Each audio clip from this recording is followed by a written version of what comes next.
Nós temos 5 sessões para debate. Creio que essas 5 sessões deveriam ser efetivamente de intensos debates sobre uma matéria que trará um reflexo profundo na sociedade brasileira, em nosso país e na qualidade de vida da nossa gente.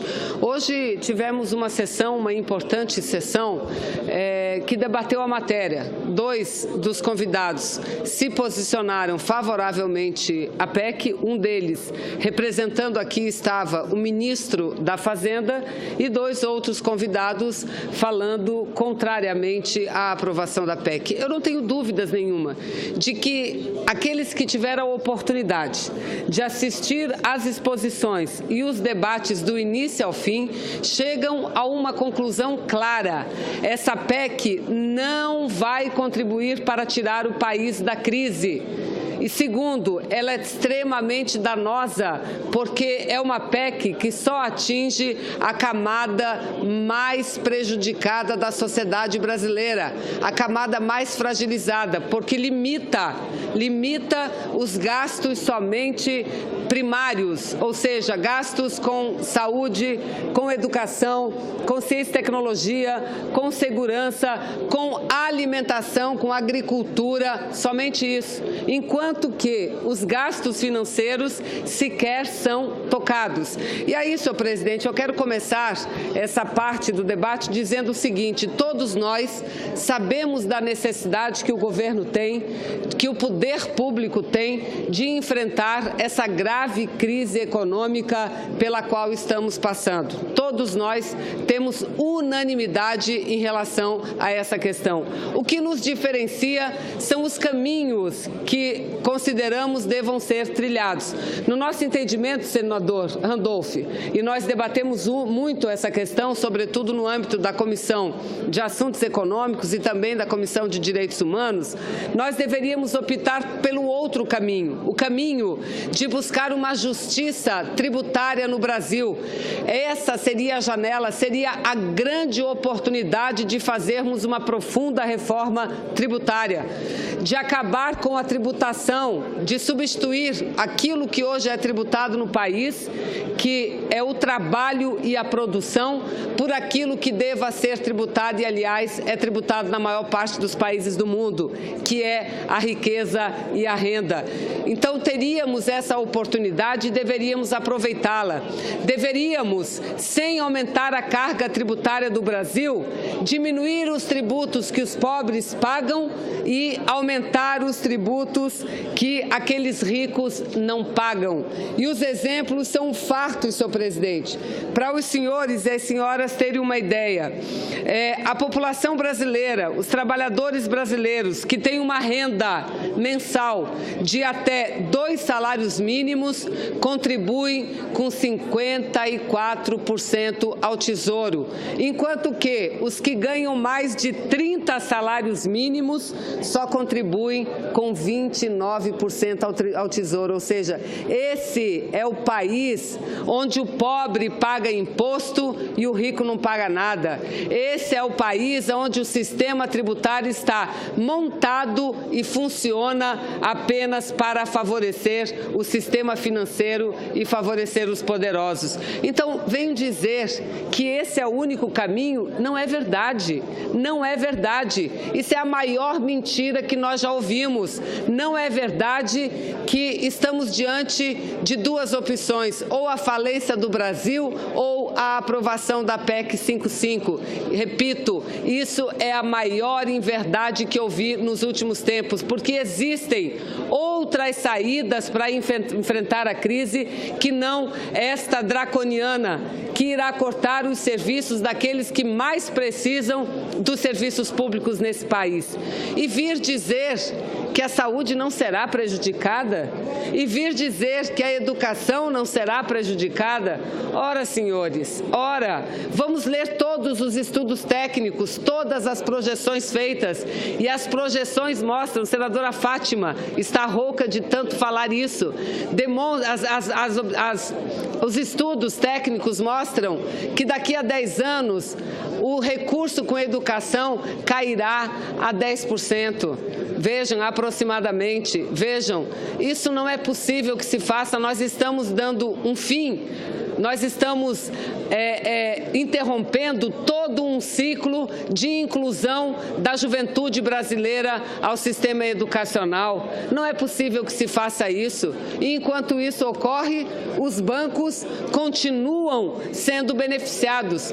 No debate, durante a comissão, no debate temático, eu tive a oportunidade de mostrar, enquanto que o lucro, a média dos bancos, dos grandes bancos no Brasil, ultrapassa a casa dos 20%, nos Estados Unidos não chega a 8%, e o governo não mexe uma palha para mudar esse sistema. Pelo contrário, diz que os juros é reflexo do mercado e que não tem autonomia, autoridade nenhuma sobre ele. Não é verdade. Isso é uma decisão política. E vejam, os senhores ainda trabalham não com números equivocados, mas trabalham com números manipulados. Dizem que o Brasil vive um momento de insolvência, que nós estamos prestes a viver a maior crise da dívida pública. Presidente, não está dando para escutar, presidente. Está muito barulho mesmo. Obrigado, senador Lindbergh. Está me atrapalhando, me atrapalhando para eu falar. Eu pediria, a presidência pede um número, por gentileza, nós temos assessores, nós temos uma senadora, nós temos mais assessores do que parlamentares aqui.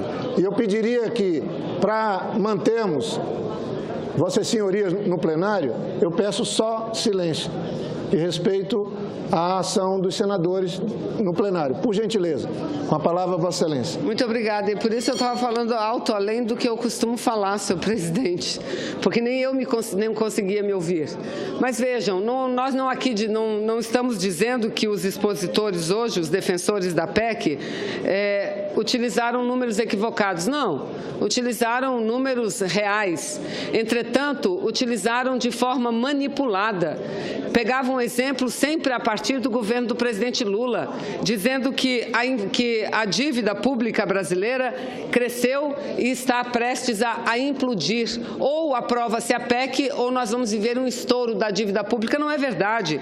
Vejam aqui o gráfico, e esse também é um número real. Vejam, no ano de 2002, último ano do exercício do então presidente Fernando Henrique Cardoso, a dívida líquida do setor público estava em 57,3% e foi crescendo. No início do seu mandato era de 23%. Ele pegou o Brasil, senador Medeiros, com uma dívida de 23% e largou o país com uma dívida de 57%. E essa dívida veio diminuindo seguidamente nos mandatos do presidente Lula, até que, por conta da crise econômica, neste ano de 2016 chegou ao patamar de 42%. Mas 42% é mais de 10 pontos percentuais inferior aos 57% que foi quanto deixou o governo Fernando Henrique no ano de 2002. Mas vamos lá, vamos falar da dívida bruta. A dívida bruta do governo geral, ela em 2002 era de 76% e agora 73%. Então não há o que se falar, de um estrondo da dívida pública, não há o que se falar, não é este o problema. Mesmo porque, se a razão dessa PEC, dessa medida do congelamento dos gastos públicos, fosse tão somente enfrentar momentaneamente o problema da queda da arrecadação do setor público, o problema da dívida econômica,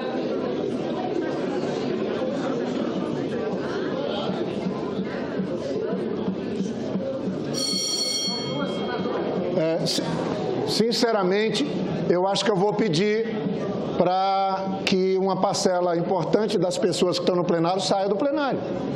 Não há outra alternativa. As pessoas já estão trabalhando aqui no plenário. Isso aqui é o plenário do Senado Federal. Peço, por gentileza, as pessoas aí atrás que estão discutindo, debatendo, por gentileza, possam fazer isso fora. Eu tenho que preservar as condições para que quem está na tribuna possa fazer uso dela. Por gentileza.